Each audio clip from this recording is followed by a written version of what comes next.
A local plastic surgeon accused in the death of one of his patients makes his first court appearance. We're inside the courtroom with one of the suspects from a fatal shooting at a Claremont park. A massive tree removal effort here at this apartment complex in Alpine in the name of fire protection. But some who live here are wondering, do they need to cut down this many trees? We are saving the planet and filling our bellies. And it's been a lifetime of volunteering with medically fragile children. 30 years and 15,000 hours. This is Grandpa Don. CBS 8 News Live at 6 starts now. A plastic surgeon with offices in Bonita pleaded not guilty to murder just hours ago in a criminal case involving a patient who died after undergoing breast implant surgery.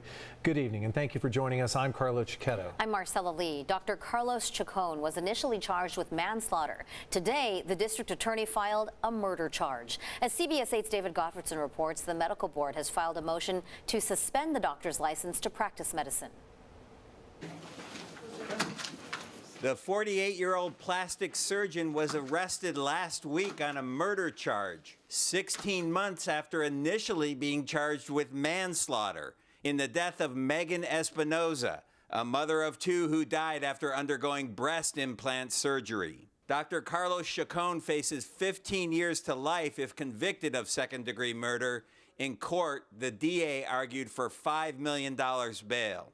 The defendant made multiple intentional decisions with conscious disregard for Megan Espinoza's life, including ordering his employees not to call 911.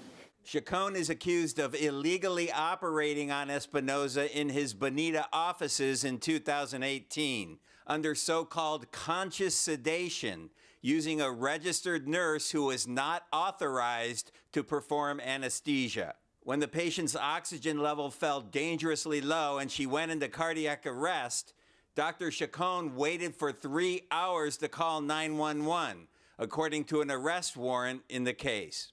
Instead of doing the necessary thing to save the victim's life and to call 911, the defendant essentially doubled down on his practices and prevented other people from calling 911 and allowed Ms. Espinoza to essentially suffocate.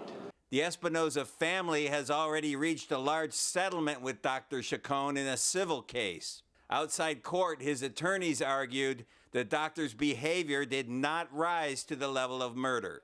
This is a tragic accident. It's misfortune, and at best, it's a negligence case, which has already been settled. Why didn't he call 911 for 3 hours? Because he thought when the O2 saturation levels elevated and a pulse was within the normal limits, that it wouldn't be necessary. Chacon pleaded not guilty. The judge set his bail at $500,000. Dr. Chacon is expected to bail out of jail tonight. His preliminary hearing is set for June 5th. At that time, the medical board will argue that his license should be suspended pending the outcome of this criminal case. At the Chula Vista Courthouse, David Gottfredson, CBS 8.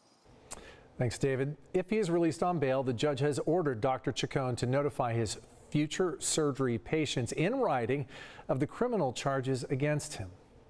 A 19-year-old faced a judge today, charged with killing a 22-year-old man at a Claremont park back in February. CBS 8's Ariana Cohen spent the day at the San Diego Central Courthouse downtown to explain what happened today. I was inside the courtroom as a teenage suspect pled not guilty in the shooting death of a young man at a Claremont park earlier this year. 19-year-old Julian Vargas and a 14-year-old were arrested last week in connection to this homicide. In San Diego Central Court today, the judge granted Vargas no bail. Deputy District Attorney Melissa Mack. Mr. Vargas not only induced the minor to commit the crime, he recruited him into his gang. He told the minor that he had to earn his position in the gang in order to further his status. He told the minor to bring the gun to the park that day, and he basically, in so many words, told the minor to get ready to kill somebody if something went down. The 14-year-old, whose name is withheld since he is a minor, will be arraigned in a juvenile courtroom tomorrow. The two suspects face murder charges in the death of 22-year-old Cesar Lopez Sandoval, an upcoming rapper named Aloe Bands, who was shot at North Claremont Recreation Center during a youth basketball game nearby on February 19th. Detectives say he was shot after a brief fight between the two suspects. Let's unify Claremont.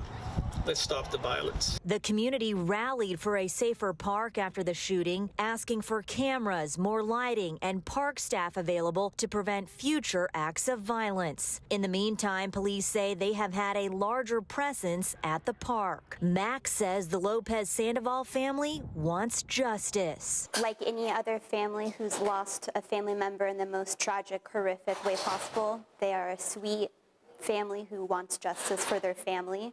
And gun violence in San Diego is spiraling out of control at this point. Ariana Cohen, CBS 8. Thanks, Ariana. We still don't know what caused an RV to catch fire late this afternoon. That fire shut down westbound lanes of Interstate 8 in the East County a little while ago. It's slow going tonight near Lake Murray. This happened on the freeway, actually at an off-ramp right at the off-ramp's start on the freeway east of Lake Murray Boulevard. The fire is out right now. The driver appears to be okay.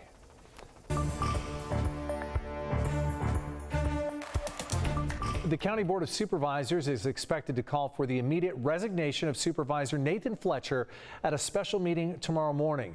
Chairwoman Nora Vargas says a resolution of no confidence in Fletcher will be presented tomorrow. If the board votes in favor of the resolution, Fletcher will be asked to step down immediately before his scheduled resignation date of May 15th. As the chair of the board, I do know that it is my top priority to make sure that we are able to serve the people of San Diego. And it is clear to me that the only way to move forward is without Supervisor Fletcher on this board. Fletcher announced his resignation on March 29th after a former MTS employee filed a lawsuit accusing him of sexual assault and harassment. That was 3 days after Fletcher announced he was entering rehab to deal with post-traumatic stress, trauma, and alcohol. The board's move does not have the power to remove Nathan Fletcher. A federal judge in Texas has ruled to block the FDA's approval of the most widely used abortion pill. Tonight, there are questions about the impact that could have here in California. Here's our political reporter, Morgan Reiner, to explain. The state announced today they've created an emergency stockpile of up to 2 million of a different type of abortion pill. And in some big news, a California lawmaker told me the state is ready to do even more. Right now, there are 2 federal cases going on at the same time. A federal judge in Texas ruled Friday to block the FDA's approval of mifepristone, an abortion pill. But a federal judge in Washington ruled Friday to keep the FDA approval in place, like it has been for decades. You have these competing rulings, and both are being appealed. And neither go into effect until at least a few more days. Chair of the Legislative Women's Caucus, Senator Nancy Skinner, said if the Texas case prevails, Californians, for the most part, should not be impacted. The Texas ruling affects is the ability for a pharmacy to dispense. Doctors can still prescribe. If a doctor still decides to prescribe the pill that's no longer FDA approved, where would a patient pick up the pill if pharmacies can't dispense it? We are still working out. We may have our own means to be able to distribute, and we will work that out. So California would consider creating its own pharmacy? Well, the governor's office is still working those things out, but obviously we have stockpiled the medication. Governor Gavin Newsom announced today that the state stockpiled up to 2 million of a different abortion pill, which he admits is not the preferred of the 2 options, but is still safe and effective. We will, regardless of how this turns out, we will have the pill available. Planned Parenthood of LA told me while they know Californians still have full access to abortions in California, they are worried the Texas ruling could confuse people. We continue educating everyone to make sure there is not too much confusion, even though people feel a little bit uncertainty at this time. The head of California Family Council, an anti-abortion organization, reacted to the news today that California is stockpiling abortion pills. In a statement, Jonathan Keller said California again proves the only choice they care about is abortion. Thanks, Morgan. Coming up tonight in our second half hour, we will have much more on the fight over access to the pill, a battle that could go all the way to the U.S. Supreme Court. Also ahead tonight, ads telling you that you need to protect the title of your home. Are they misleading? We're working for you. Plus, if you've ever wondered what happens with all of the cash that the federal government seizes, our Verified team followed the money. And if you're along the coastline today, you know it was overcast, cloudy, even foggy. But inland, it was totally sunny. The National Weather Service has gone ahead and issued a fog advisory. I've got the details coming up. This is going to be a massacre. You know, these are living beings too.